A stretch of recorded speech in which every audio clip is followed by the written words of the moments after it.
बंदी छोड़ सतगुरु रामपाल जी महाराज जी की जय हो। परमपिता परमेश्वर जी की आप सभी प्यारी आत्माओं को मुझ पवन दास का सत्साय। पुण्यात्माओं, दया मालिक की, दया पूज्य गुरुदेव की, जिन्होंने एक बार फिर से अपने दास के ऊपर दया बख्शी है। साध संगति के माध्यम से, लाइव शंका समाधान प्रोग्राम के माध्यम से अपने सभी भगत भाई बहनों के बीच में रूबरू होने के लिए, इसके लिए दास अपने परमपिता परमेश्वर सतगुरु रामपाल जी महाराज जी का कोटि कोटि दंडवत प्रणाम करता है। और आप सभी आत्माओं को अच्छे से पता है, आज संडे है और हर रविवार को रात्रि 8 बजे परमपिता परमेश्वर के आशीर्वाद से हम सभी सत्सेवक भाई बहन साध संगति के लिए रात्रि 8 बजे लाइव आते हैं। और फेसबुक पर परमेश्वर ने जो अकाउंट बनवाया है, जो ग्रुप बनाया है, उसका नाम है शंका समाधान पवन दास के साथ। जब आप फेसबुक पे जाके हिंदी में सर्च करेंगे शंका समाधान पवन दास के साथ, तो फेसबुक का एक ग्रुप आ जाएगा और जिसमें रात्रि 8 बजे हर रविवार को हम लाइव आते हैं। और जितने भी भगत भाई बहन जुड़ रहे हैं, सभी से निवेदन है, जितना हो सके उतना सबसे पहले वीडियो को शेयर कर दीजिए। आज का मैसेज बहुत ही ज्यादा इंपॉर्टेंट है। और विषय क्या है, मैटर क्या है, सब्जेक्ट क्या है, आप सभी आत्माओं को अच्छे से पता है, क्योंकि आप सभी आत्माओं ने पिछले 4-5 दिनों से काफी इसका प्रचार किया है। और आज का हमारा विषय है कि गुरु गद्दार सतलोक आश्रम मैनेजमेंट हरियाणा। बहुत सारे भगत भाई बहन कहते हैं कि भगत जी, ये गुरु गद्दार का मतलब क्या होता है, तो उनकी शंकाओं का समाधान करना पड़ेगा। गुरु गद्दार का मतलब होता है जिस व्यक्ति ने, जिस भगत ने, जिस शिष्य ने, जिस अनुयायी ने या जिस भी किसी संस्था ने अपने गुरु के साथ, अपने सतगुरु के साथ, अपने शिक्षक के साथ अगर छल किया है, कपट किया है, गद्दारी की है, तो उन सभी फॉलोअर्स को कहा जाता है गुरु गद्दार। यानी अपने गुरु के साथ जो गद्दारी करते हैं उनको गुरु गद्दार कहा जाता है। तो इसलिए हम बार बार यूज करते हैं गुरु गद्दार सतलोक आश्रम मैनेजमेंट हरियाणा। और इस सतलोक आश्रम मैनेजमेंट हरियाणा में कौन कौन लोग हैं, ये भी बहुत सारे लोगों की शंका है कि भाई मैनेजमेंट में कौन है। तो मैनेजमेंट में सबसे पहले आता है परम पूज्य सतगुरु रामपाल जी महाराज जी का कलयुगी छोटा भाई महेंद्र भगोड़ा, जो सन 2014 बरवाला कांड के बाद से रात्रि को ही आश्रम से निकल गया था, भग गया था, और आज 7 साल होने को लगभग आ रही हैं। वो वांटेड है और पुलिस उसकी तलाश कर रही है, वो भगोड़ा बन के घूम रहा है। तो सबसे पहले मैनेजमेंट में महेंद्र भगोड़ा आता है। महेंद्र भगोड़े के बाद में गुरु गद्दार की श्रेणी में, लिस्ट में दूसरे नंबर पे आते हैं परम पूज्य सतगुरु रामपाल जी महाराज जी का जो कलयुगी परिवार है, जिसमें उनकी पत्नी भी आ गई, उनके बेटा बेटी भी आ गए, उनके रिश्तेदार भी आ गए, भाई बंधु भी आ गए, जवाई भी आ गए। और तीसरी श्रेणी में आते हैं जितने भी स्टेट कोऑर्डिनेटर हैं, वो सभी लोग गुरु गद्दार की श्रेणी में आते हैं। उसके बाद में जितने भी डिस्ट्रिक्ट कोऑर्डिनेटर हैं वो भी सभी गुरु गद्दार की श्रेणी में आते हैं। उसके बाद में जितने भी फर्जी नामदान केंद्र इन्होंने देश विदेश में लगभग 400-500 खोल रखे हैं, धर्म को धंधा बना के हर शहर की इन्होंने गली गली में जो फर्जी नामदान केंद्र खोल रखे हैं, और वहां जो संचालक बैठे हुए हैं, जो सेवादार अपने आप को कहते हैं, वो सभी लोग गुरु गद्दार की श्रेणी में आते हैं। और उसके बाद में वो सभी भगत भी गुरु गद्दार की श्रेणी में आते हैं, जो भगत पिछले 6 वर्षों से सभी सत्सेवकों की वीडियो, संदेश, मैसेज सब कुछ देख रहे हैं, और साथ में सतलोक आश्रम मैनेजमेंट हरियाणा की रहनी करनी और कथनी भी देख रहे हैं। उसके बावजूद भी आंखों पे धृतराष्ट्र और गांधारी की तरह काली पट्टी अज्ञानता की बांध के बैठे हुए हैं। ना जाने उनको क्या डर है, क्या भय है, क्या उनको स्वार्थ है कि सब कुछ अपनी आंखों से देखते हुए भी कि सतलोक आश्रम मैनेजमेंट हरियाणा जो भी क्रिया करता है, जो भी कर्म करता है, जैसे राजनीति, आरक्षणबाजी और भक्तों से जो है कुपात्र बन के दान लेना, गुरुजी के नाम पे हर दिन 2-2, 3-3 पीले पर्चे निकालना, कभी कांग्रेस को वोट, कभी बीजेपी को वोट, कभी SC ST का समर्थन, कभी बीजेपी की रैली का समर्थन, कभी कांग्रेस की रैली का समर्थन, अन्य जितने भी मनवस कुक्रम जाट आरक्षण से लेके जो इन्होंने किए हैं, ये सारी घटनाएं देखते हुए भी जितने भी भगत भाई बहन हैं, जिनको हकीकत का पता है, सच्चाई का पता है, जिनकी आत्मा भी स्वीकार नहीं कर रही इस बात को, वो भी ये अंदर से महसूस करते हैं कि मैनेजमेंट गुरुजी के ज्ञान के खिलाफ है, गुरुजी के ज्ञान के विपरीत चल रहा है, गुरुदेव की शिक्षाओं के विपरीत चल रहा है। उसके बावजूद भी वो लोग ना तो सच जानने को राजी हैं और ना ही किसी दूसरे को सच बताने को राजी हैं, और चुपचाप भीष्म, कर्ण और द्रोणाचार्य की भूमिका निभाते हुए गुरु गद्दार की श्रेणी में आते हैं। ऐसी आत्माओं को परमात्मा समय आने पर जरूर दंडित करेगा, ये परमेश्वर का विधान है। हमें कोई खुशी नहीं है कि उन आत्माओं को दंड मिले, और ना हमें कोई दुख होगा कि उन आत्माओं को कोई दंड मिलेगा, क्योंकि ये कर्म प्रधान क्षेत्र है। यहां जो जैसा कर्म करेगा वैसा दंड उसको अवश्य मिलता है। लेकिन भक्ति मार्ग थोड़ा सा विपरीत है। भक्ति मार्ग थोड़ा सा विपरीत है, क्योंकि भक्ति मार्ग में आने के बाद में, या सतगुरु धारण करने के बाद, या गुरु धारण करने के बाद में, इस जीव आत्मा को सत्य और असत्य की परख हो जाती है। वो नीर खीर का निबेरा करना सीख जाता है, वो भले बुरे में अंतर करना सीख जाता है। तो ऐसी स्थिति में जिस आत्मा ने कोई अपना गुरु बना रखा हो, कोई सतगुरु बना रखा हो, गुरु चाहे असली हो चाहे नकली हो, उससे कोई फर्क नहीं है। दास जिस विषय पे बात कर रहा है उस विषय को समझें, अन्यथा आध्यात्मिक जीवन में तो सतगुरु का ही रोल है, सच्चे मार्ग का ही रोल है, नकलियों का रोल नहीं है। लेकिन दास जो कर्म क्षेत्र की बात कर रहा है, उस आधार से दास कह रहा है कि आप चाहे किसी नकली संत के शिष्य हो, चाहे किसी असली संत के शिष्य हो, क्योंकि सत्संग सभी सुनाते हैं, ज्ञान सभी बताते हैं, अच्छे बुरे की जानकारी सभी गुरु देते हैं। हालांकि उनके पास में वो मोक्ष मंत्र नहीं है, उस सुखमय स्थान की, उस अमर लोक की संपूर्ण जानकारी नहीं है। बाकी नियम वगैरह सभी छुड़वाते हैं।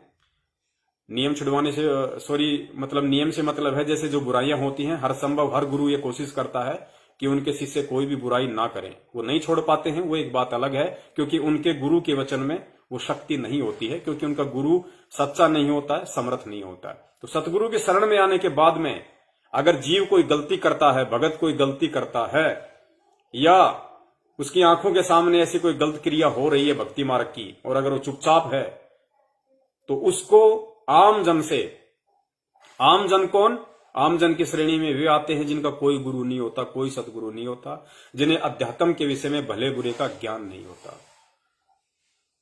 तो जो लोग सतगुरु की शरण में हैं, गुरु की शरण में हैं, वो लोग अगर कोई गलती करते हैं, सब कुछ जानते हुए चुपचाप बैठे हैं, आंख बंद करके बैठे हुए हैं, तो ऐसे लोगों को आम जन की अपेक्षा शास्त्र कहते हैं कि 8 गुना ज्यादा परमात्मा उसको दंडित करता है, 8 गुना ज्यादा।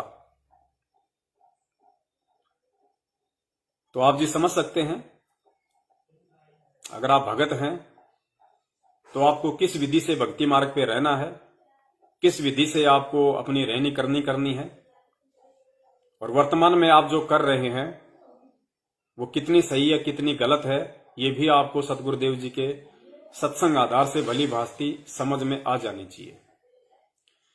तो इसलिए हम इन सभी को गुरु गद्दार कहते हैं। और उसके बाद हम एक शब्द यूज करते हैं, काल एजेंट, सतलोक आश्रम मैनेजमेंट हरियाणा। काल एजेंट का मतलब होता है जो लोग 21 ब्रह्मांड के स्वामी काल ज्योति निरंजन की तरफ से हैं और सत भक्ति मार्ग में हैं, संत रामपाल जी महाराज जी के शिष्य हैं, वो लोग काल एजेंट हैं, जो काल की तरफ से हैं, जो भले ही इस मार्ग में हैं, भगत बने हुए हैं, बहुत अच्छे अच्छे भक्तों की श्रेणी में भी हो सकते हैं, लेकिन उसके बावजूद भी उनके कर्म, उनकी क्रिया घटिया, नीच और ढेडों वाली हैं। ये ढेड शब्द किसी जाति से मत जोड़ देना।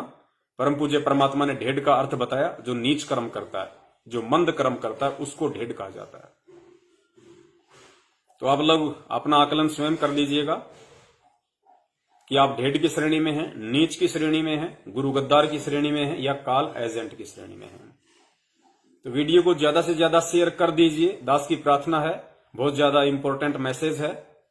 और ये मैसेज केवल 2 ही प्रकार के व्यक्तियों के लिए है, तीसरे प्रकार के व्यक्ति के लिए नहीं है। अगर तीसरे प्रकार का व्यक्ति लाइव शंका समाधान देख रहा है तो उसकी मर्जी है, वो देखे या ना देखे, कोई फर्क नहीं पड़ेगा। सबसे पहले ये प्रोग्राम केवल मेरे सत्सेवक भाई बहनों के लिए है, जो परमपिता परमेश्वर सतगुरु रामपाल जी महाराज जी के सच्चे भगत हैं, उनके सच्चे शिष्य हैं, उनके सच्चे फॉलोअर हैं, उनकी प्रत्येक शिक्षा का अनुसरण करते हैं। नित्य नियम अगर वो करते हैं तो नित्य नियम में लिखी परमेश्वर की वाणियों को जितना वो अच्छे से सुन पाते हैं, वो उन पे अमल करने की भी पूरी कोशिश करते हैं। परमेश्वर के पद चिन्हों पे चलने की कोशिश करते हैं, क्योंकि हमारा आदर्श, हमारा हीरो, हमारा आइडियल संत रामपाल जी महाराज हैं, हमारे गुरुदेव हैं, हमारे परमेश्वर हैं। तो आज ये मैसेज सबसे पहले उन सभी प्यारी आत्माओं के लिए है जो मेरे भाई बहन हैं, जो परम पूज्य सतगुरु रामपाल जी महाराज जी के सत सेवक हैं। और दूसरा प्रकार, ये मैसेज उन लोगों के लिए है जिन लोगों को हम जगत की श्रेणी में गिनते हैं। जगत वाले यानी जो लोग अभी परमपिता परमेश्वर सतगुरु रामपाल जी महाराज जी से नाम उपदेश लेके उनके भगत नहीं बने हैं, लेकिन वो उनके सत्संग जरूर सुन रहे हैं। सत्संग सुन के वो बुराइयों को त्यागने की कोशिश में लगे हुए हैं और इंतजार में हैं कि कब वो परवरदिगार, कब वो खुदावन, कब वो परमेश्वर, कब वो मसीह, कब वो सच्चा सतगुरु, वो रहनुमा हिसार से वापस आए, हमें उनके दर्शन हो और हम उनसे नाम उपदेश प्राप्त करके सत भक्ति मर्यादा में रह के करें। तो आज का मैसेज केवल 2 ही प्रकार की आत्माओं के लिए है। पुण्यात्माओं, आज दिन में या आज से 2-3 दिन पहले जो पोस्टर बनाए गए थे आप सभी ने देखे हैं। आज का हमारा विषय है, आज का हमारा मैटर है कि सतलोक आश्रम मैनेजमेंट हरियाणा, मध्य प्रदेश, और मध्य प्रदेश में धार जिला है। धार जिले में एक राजगढ़ है, तहसील राजगढ़, वहां पे इनका एक फर्जी नामदान केंद्र है। बाकी जगहों की तरह एक फर्जी नाम दीक्षा केंद्र संत रामपाल जी महाराज जी के नाम से इन्होंने वहां भी खोल रखा है। कोई विक्रम नाम का व्यक्ति, जिसको विक्रम मीनामा कहते हैं, जो डिप्टी रेंजर बताया जाता है वन विभाग में, वो संचालक है। उस नामदान केंद्र पे एक ऐसी घटना घटी है कुछ दिन पहले, या यूं कहें कि 26 फरवरी को, अभी मार्च का महीना है, आज 21 मार्च है और यह घटना है 26 फरवरी की, लगभग आज से 23 दिन पहले की। हालांकि यह घटना बहुत ही निंदनीय है, बहुत ही घटिया है, शर्मनाक है, लेकिन मुझे बताने में तनिक भी हर्ज नहीं है, बिल्कुल भी शर्म नहीं है, बिल्कुल भी झिझक नहीं है। क्यों नहीं है, ये जब आप आगे वीडियो देखेंगे आपको सब समझ में आ जाएगा। घटना का जिक्र करना भी बेहद जरूरी है।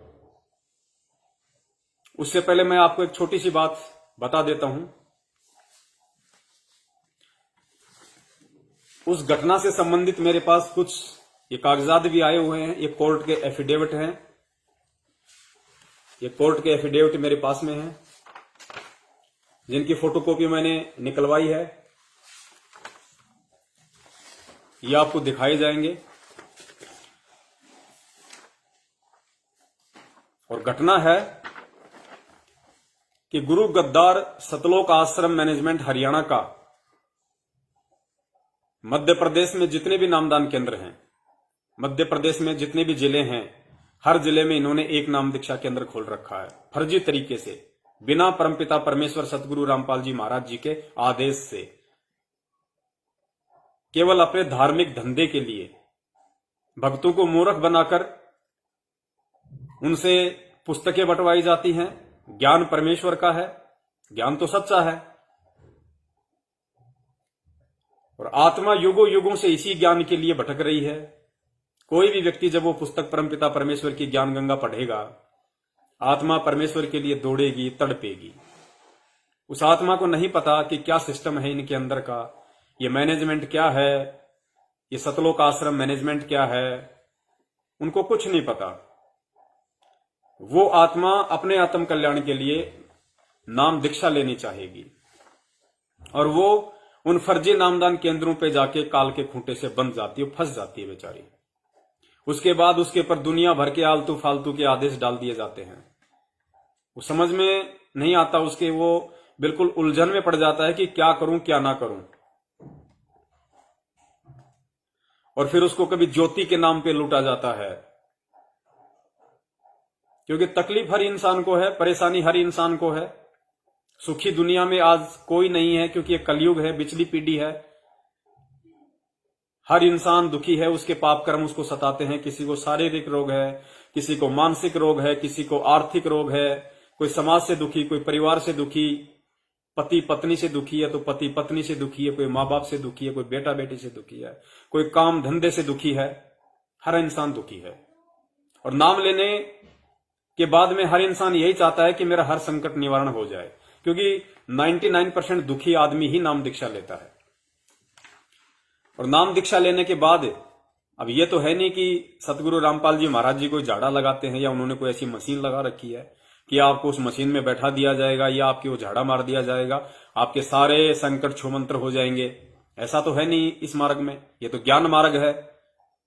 यहां तो अगर आपके संकट निवारण होंगे तो या तो अच्छे से ज्ञान समझ के जब आप पूरी दृढ़ता के साथ में, विश्वास के साथ में सतगुरु को परमेश्वर मान के भक्ति मार्ग पे लगोगे अटल होके, तब वो परमेश्वर आपकी उस दृढ़ता के ऊपर, आपकी उस अटलता के ऊपर, आपके उस विश्वास के ऊपर रीझ कर, प्रसन्न होकर आपके संकटों का निवारण करना शुरू करेगा। या फिर आपके पूर्व जन्म के यदि कोई संचित भक्ति कर्म है और वर्तमान में आपके ऊपर कोई आपत्ति है तो परमेश्वर उस आधार से फिर आपकी रक्षा करेगा। लेकिन ना ही तो ज्यादातर के पहले के भक्ति संस्कार है और ना ही वर्तमान में लोग इतना जल्दी ज्ञान समझ के और सतगुरु के ऊपर इतना दृढ़ विश्वास कर पाते हैं। इसलिए वो काफी समय तक भक्ति मार्ग में आने के बाद भी वो दुखी रहते हैं और ना समझी में वो दोष गुरुजी में, भक्ति में और भगवान में निकालना शुरू कर देते हैं। फिर वो लोग क्या करते हैं, उन नामदान केंद्रों पे बैठे हुए जो ठग हैं, जो चोर हैं, जो लुटेरे हैं, उनको फोन लगाते हैं, उनके पास जाते हैं और अपनी समस्या के समाधान के विषय में पूछते हैं। तो वो ठग कहते हैं कि भैया ज्योति के पैसे जमा करवा दे। कितने? 2100 रुपए। ज्यादा बड़ा संकट है तो कुछ ना कुछ करके पाठ प्रकाश करवा दे। कितने का? 15,000 रुपए का। कुछ भी नहीं है तो जो तेरी जेब में है डाल जा, 100, 50, 10, 20,000 जो भी लाया है डाल जा। अब वो आत्मा क्या करे बेचारी, कुछ ना कुछ तो करेगा वो बोलेगा भाई साहब पैसे नहीं है, क्या करूं? अगर पैसे होते तो मैं दुखी ना होता। तो फिर ये कहते हैं ये लो जी 4 नंबर। ये 4 नंबर सतलोक आश्रम मैनेजमेंट हरियाणा के हैं, क्योंकि इन्होंने दिल्ली और हिसार में एक लुटेरी फौज बैठा रखी है, कॉल सेंटर। मंदबुद्धि लोग वहां बैठे हुए हैं। 20-20, 25-25 हजार रुपया प्लस में टीए डीए खाना खर्चा सब कुछ उनको मिलता है और उनका काम है संगत के फोन कॉल रिसीव करना। और उनको अच्छे से उनको ट्रेनिंग दी हुई है जबरदस्त। वो लोग चेहरा देख के तिलक निकालना जानते हैं। उनको समझा रखा है कि किस व्यक्ति का फोन आए, वो किस तरह की बात करे तो उसको क्या आदेश देना है गुरुजी के नाम पे, और किस तरह का फोन आए, क्या प्रार्थना लगाता है, उस आधार से उसको क्या जवाब देना है गुरुजी का नाम लेके। एग्जाम्पल के लिए मेरा जैसा कोई दरिद्र, कोई भिखारी अगर उनको फोन करता है कि भगत जी समस्या है, हिसार जेल में गुरुजी के पास में प्रार्थना लगानी है, वो बोलेगा जी बोलो क्या प्रार्थना लगानी है। तो मैं कहूंगा भगत जी बहुत दुखी हूं, बहुत परेशान हूं, 6 महीने हो गए मैंने नाम दीक्षा ले रखी है। भगत जी घर में कोई सुख नहीं, शांति नहीं है, काम धंधे में कोई बरकत नहीं है, बच्चा बीमार है, जो भी समस्या है, जो भी मुझे होंगी मैं उनको बोलूंगा। तो सामने वाले को ट्रेनिंग मिली हुई है, वो देख लेगा कि ये मुर्गी किसी काम की नहीं है, फालतू का एक कंगाल आदमी है जिसके खुद के घर में खाने को दाने नहीं है, खुद इतना फटीचर हालत में है, तुम्हें क्या देगा। तो ना तो वो उसको ज्योति का आदेश देते हैं कि भाई तू ज्योति करा दे, गुरुजी का आदेश है, ना ही उसको ये कहा जाता है कि भाई गुरुजी का आदेश आया है और तू पाठ करवा दे या पाठ का संकल्प कर ले और नामदान केंद्र पे तू धीरे धीरे पैसे जमा करवा दे, किस्तों में जमा करवा दे, अगर एकदम से नहीं करवा सकता है तो ये आदेश नहीं देंगे। उन्हें पता है कि इसकी औकात 2 रुपया देने की भी नहीं है। उसको झट से एक ही जवाब दिया जाता है कि गुरुजी का आदेश आया है, अपनी भक्ति बढ़ाओ। गुरुजी का आदेश है, अपनी भक्ति बढ़ाओ, परमात्मा दया करेंगे। मैटर खत्म, बेचारा चुप हो जाए, क्या बोले आगे। दूसरे प्रकार का कोई भगत है, वो प्रार्थना लगाता है, जोश में है, उमंग में है, नया नया जुड़ा है, ज्ञान समझ नहीं पाया, आर्मी से रिटायर है और बिल्कुल टोरे के साथ नामदान केंद्र पे जाता है। बोलेंगे यार भगत जी प्रार्थना लगानी है, किस बात की? भगत जी मकान बनाना है, मकान। अच्छा मकान बना रहे हो? हाँ जी मकान बना रहे हैं। अच्छा जी, लो जी लो प्रार्थना के नंबर लो। वो फोन करेगा उन कॉल एजेंटों के नंबर पे, प्रार्थनाओं के नंबर पे, दिल्ली और हिसार में, और उनको कहेगा सत साहिब भगत जी, सत साहिब जी, भगत जी बोलिए। भगत जी दास अभी आर्मी से रिटायरमेंट होके आया है, क्योंकि वो अभी ज्ञान समझ नहीं पाया, अपना पूरा भेद उसको दे देगा कि भगत जी दास आर्मी से रिटायरमेंट होके आया है और दास अभी भगत जी बिल्डिंग बनाना चाहता है, मकान बनाना चाह रहा है, परमात्मा से अरदास लगानी है भगत जी, शुभ काम करें तो परमेश्वर के आशीर्वाद से करें भगत जी, अच्छा होगा। क्योंकि उसके भाव होते हैं परमात्मा के प्रति, उसकी गलती नहीं होती। तो वो कहेंगे ठीक है भगत जी, आप कल शाम को 4 बजे फोन करना और ये आपकी प्रार्थना के नंबर लिख लो 431। प्रार्थना के नंबर लिखवा दिए, भगत जी निश्चिंत हो गए। प्रार्थना कहीं ना जाती है ना कहीं आती है। दूसरे दिन 4 बजे भगत जी खुशी खुशी फोन करते हैं, भगत जी मेरी प्रार्थना का क्या हुआ? अभी आपकी प्रार्थना कितने नंबर है? भगत जी 431 नंबर। अच्छा अच्छा, 1 मिनट रुको भगत जी। 1-2 मिनट का समय वो लगाता है मूर्ख बनाने के लिए कि कहीं उसको शक ना हो जाए। 1-2 मिनट के, हाँ हाँ भगत जी, अच्छा अच्छा अच्छा अच्छा, आप वही है ना जो आर्मी से रिटायरमेंट हुए थे और मकान बनाना चाहते हैं? हाँ हाँ आप जी जी भगत जी, जी जी जी। अच्छा भगत जी, सतगुरुदेव जी का आदेश आ गया है, आप जी पाठ प्रकाश का संकल्प कर लो। अब वो जानता नहीं संकल्प क्या होता है। बोले जी संकल्प क्या?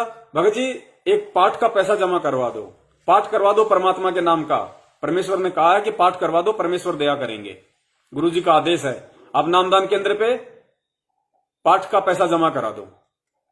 भगत जी पाठ कितने का? भगत जी 15,000 का। तो आर्मी से रिटायरमेंट होके आया है तो जाहिर सी बात है वैसे भी उसकी वित्तीय स्थिति ठीक होती है, और आता है तब भी हमने सुना है कि वो 15-20 लाख रुपए जो उसकी जमा पूंजी होती है सरकार उसको दे देती है। तो इस तरीके से वो पाठ का पैसा जमा करवा देता है।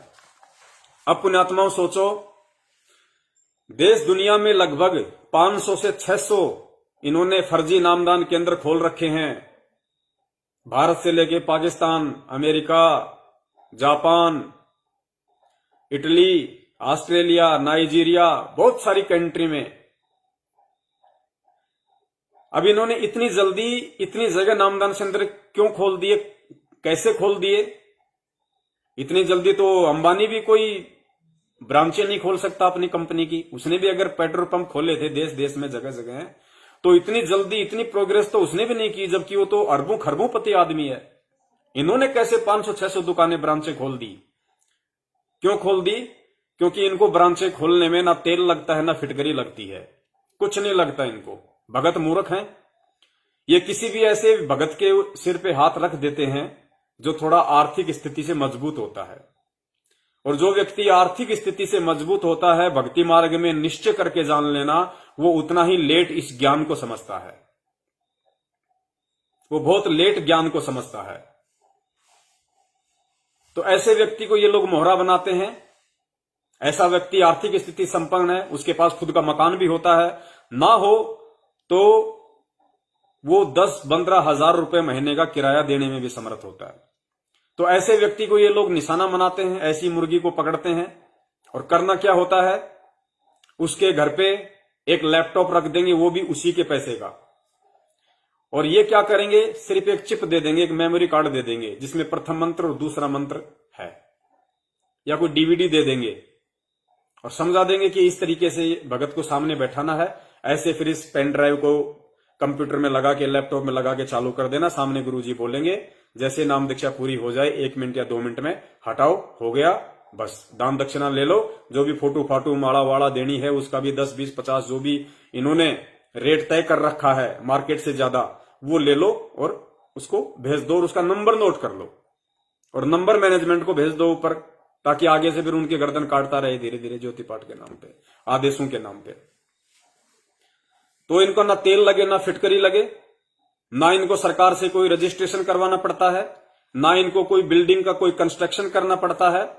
भगत का घर, भगत का लैपटॉप, इनको कुछ नहीं करना, बैठे बैठाए फ्री का माल इनको मिल जाता है। तो इस प्रकार से इन लोगों ने देश विदेश में ब्रांचें गुरुदेव के नाम से खोल रखी हैं। बाकी सन 2014 में बरवाला कांड हुआ था, गुरुदेव हिसार जेल गए और सन 2014 से पहले सन 1994 से गुरुदेव सत्संग कर रहे हैं, नाम दीक्षा दे रहे हैं, लगभग 27-28 वर्ष। और ये रिकॉर्ड है, इतिहास है। गुरुजी ने जहां जहां गुरुजी का आश्रम था, गुरुजी केवल एक ही आश्रम में रहा करते थे, जिस आश्रम में गुरुजी थे केवल उसी आश्रम में नाम दीक्षा दी जाती थी। कहने का मतलब है 28 वर्षों तक केवल एक नामदान केंद्र के अलावा, जहां स्वयं गुरुजी मौजूद रहते थे, सत्संग करते थे, उस जगह के अलावा कहीं कोई नामदान केंद्र देश विदेश में नहीं था। लेकिन जैसे ही गुरुदेव जेल में गए, इन लोगों की उल्टी हरकतों के चलते, इनके षड्यंत्र के चलते, उसके बाद से इन लोगों ने गुरुदेव के नाम से देश विदेश में लगभग 600 दुकानें खोल दी। अब पुण्यात्माओं विचार करना, एक नामदान केंद्र पे दिन में 5 आदमी तो नाम लेते होंगे। जिस प्रकार से ये लोग भोली संगत को मूर्ख बना के दिन रात पुस्तक सेवा में लगाए हुए हैं, टीवी चैनलों पे जो सत्संग चलाए हुए हैं, तो 600 नामदान केंद्रों पे 5 के हिसाब से 3000 व्यक्ति पर डे इनके नामदान केंद्रों पे नाम ले रहे हैं। अब उनमें से सभी तो भिखारी होते नहीं, और कोई भी चाहे भिखारी भी क्यों ना हो, ये ज्ञान ऐसा है, परमात्मा के प्रति भगत इतना भावुक हो जाता है, भले ही उसके जेब में अपने घर वापस जाने का किराए का पैसा ना हो, वो परमेश्वर को उस दान पेटी में डाल देता है वहां पे, इन फर्जी नामदान केंद्रों पे। कहने का मतलब है इन्होंने अरबों खरबों का बिजनेस तो कर लिया है। आज महेंद्र भगोड़े से लेके जितने भी स्टेट कोऑर्डिनेटर हैं, राजस्थान, एमपी, यूपी, हरियाणा, पंजाब, उत्तरांचल, जितने भी स्टेट हैं, उत्तराखंड, यूपी, महाराष्ट्र, झारखंड, जितने भी स्टेट हैं, और हर स्टेट का जो स्टेट कोऑर्डिनेटर है वो आज माला माल है, माला माल, हराम की कमाई से माला माल है। कुछ समय पहले तक 1-2 को छोड़ के ज्यादातर के पास अपनी खुद की मोटरसाइकिल भी नहीं थी, बटन वाले मोबाइल थे। आज सभी लोग 4 व्हीलर गाड़ियां मेंटेन करते हैं, सबने बढ़िया अच्छी खासी प्रॉपर्टी बना रखी है। अब जब स्टेट कोऑर्डिनेटर इतना प्रॉपर्टी बनाएगा तो डिस्ट्रिक्ट कोऑर्डिनेटर कहां पीछे रहेगा? तो लगभग एल्टो या छोटी मोटी गाड़ी तो उनके पास भी है ही। किसी भी डिस्ट्रिक्ट कोऑर्डिनेटर को देख लीजिए, उसको नामदान संचालक को या कोऑर्डिनेटर को 90% के पास 4 व्हीलर मिलेगा, जिनकी 4 साल या 3 साल पहले साइकिल खरीदने की औकात नहीं थी, जिनकी पैंट पीछे से फटी होती थी। आज उनके बच्चे 20-20 हजार के मोबाइल लेके घूमते हैं। किसकी मेहरबानी से? संगत की मेहरबानी से।